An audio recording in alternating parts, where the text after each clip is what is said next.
Please welcome lawyer and parents' rights activist Hannah Smith and founder of Moms for America, Kimberly Fletcher.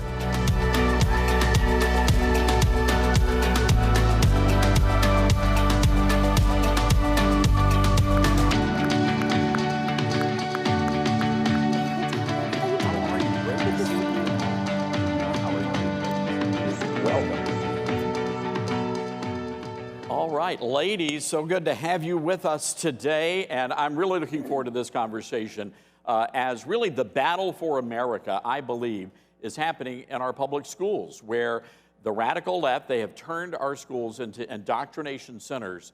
Those are the engines, I believe, driving this change in our culture. Now, Hannah, you've been having a front row seat of all of this. You are a school leader now. I want you to explain how you got involved in the effort.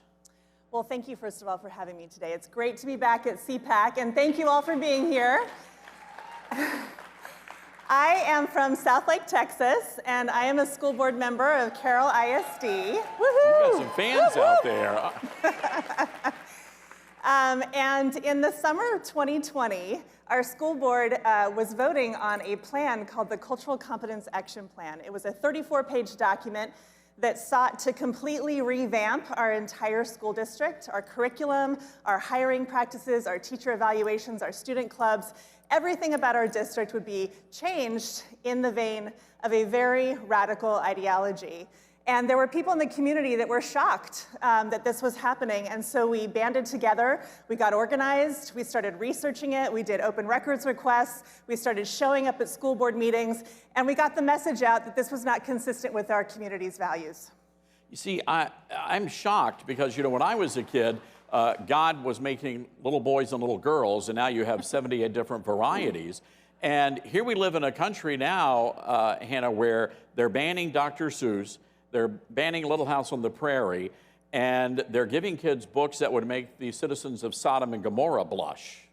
Well, that's really true. And I should say that in May of 2021, we won our school board election by a 70-30 landslide vote.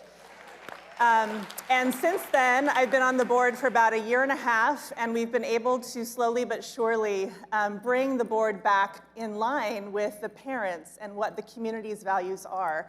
And at one of our recent meetings, we actually just passed a brand new policy that will help us with our book acquisition. So library books, instructional textbooks, all of those things, making sure that they are in line with our community's values, that we have a process for challenging them if a parent is upset about a particular book that's in the library, but basically putting back into the hands of parents the responsibility of ensuring that our books are appropriate for our children. I just love this. It's such a great thing that you've done here. This is a great example.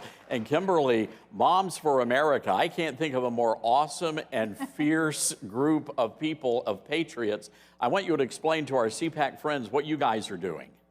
What are we doing specifically in this arena is we are empowering moms, because you don't really know what your rights are. You know, this is a whole new arena. You're upset, you're angry, and so you're going into the school board and you're being angry. And I know Hannah will be able to attest to the fact that being yelled at by a parent is not very fun. So what we're doing is we're helping these parents realize how they can communicate with their school board members to create a relationship with them. So instead of just showing up angry, they're showing up effective. We're teaching them the true story of America, what their rights are, where they come from, and how to effectively exercise them. That is incredibly empowering when they're going in and they're talking before people. Sometimes, sometimes it's just a table with some chairs behind it. Other times, there's this big pedestal with people up there looking down at you. And that can be really intimidating. So now they're able to go in and actually say not just what they're angry about and what they don't want to have happen, but what they do want to have happen. And that is helping the school board members and the parents become aligned in a partnership.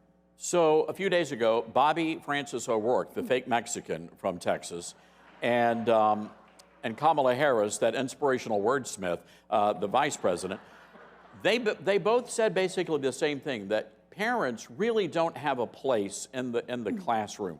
Kimberly, I want both of y'all to respond, but Kimberly, we'll start with you, and then Hannah, get your response. So one of the things that we have realized is that the School Board Association trains these school board members with specific ideas, and one of them is the parents don't matter.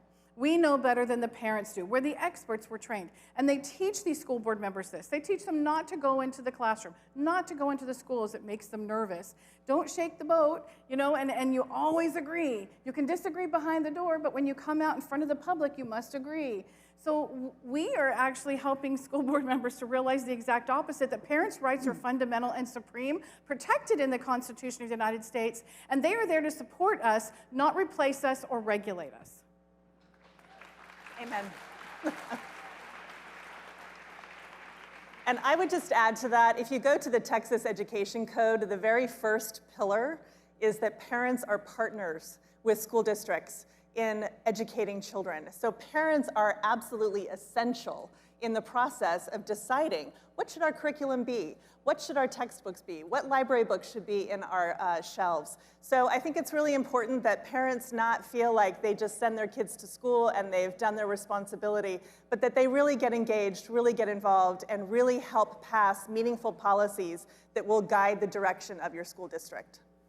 And Kimberly, I have to imagine, and we saw this in Loudoun County, Virginia, where the fight there, which is kind of ground zero, we had some Loudoun County people in the house.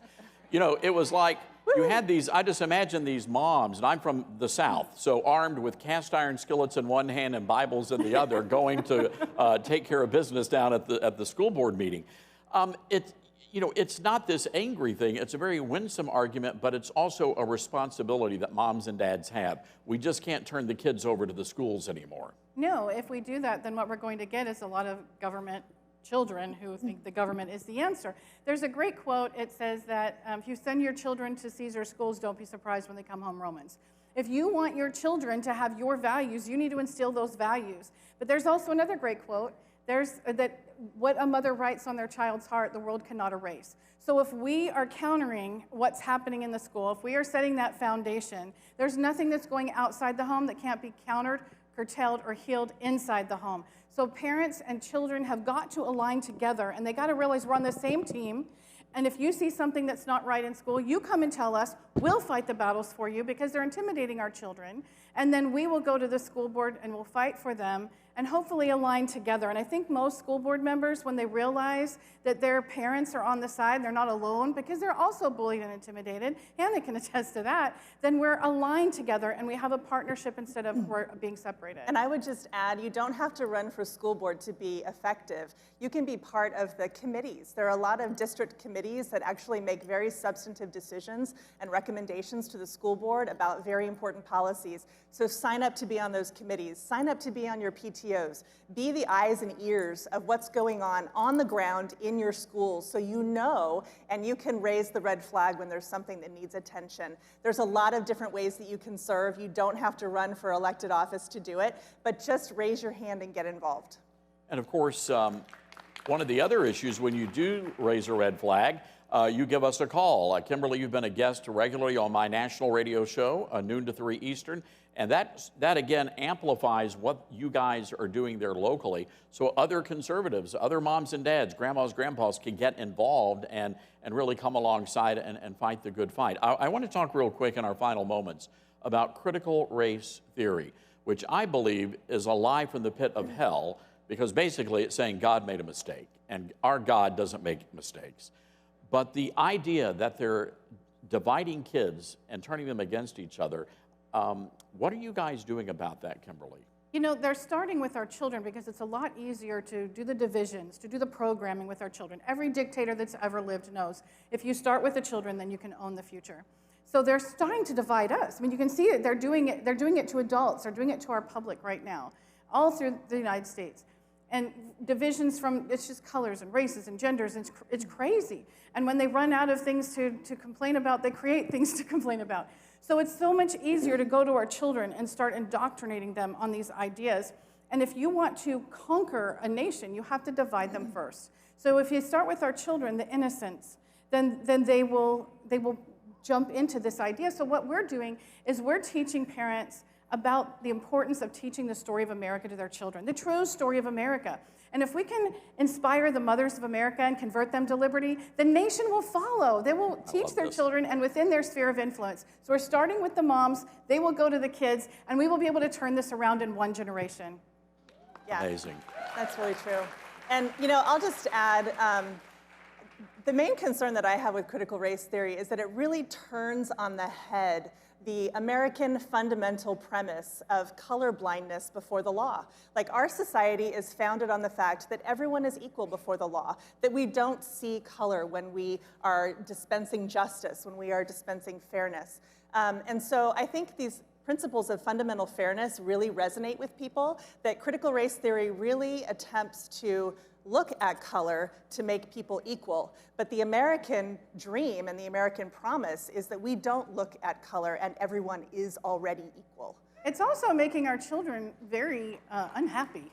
We're teaching our children to hate their country, hate their neighbors, hate themselves, and to completely ignore their parents. They're creating divisions between parents and children as well.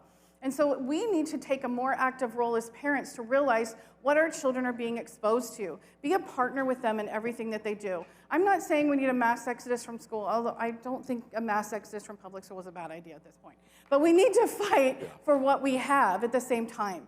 And we can't just walk away from the system. We have to be able to empower the parents, empower the children, and work together with our school board members. We don't have to be at odds. We can do it together, and we can run for school board when we feel we need to, but stand up with the school board when they want to stand for the things for our children.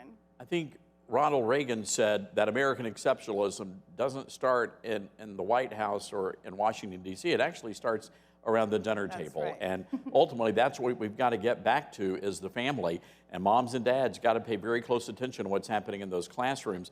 And like these ladies, get involved. Let's give them both a round of applause. Kimberly, Hannah, thank you both very much.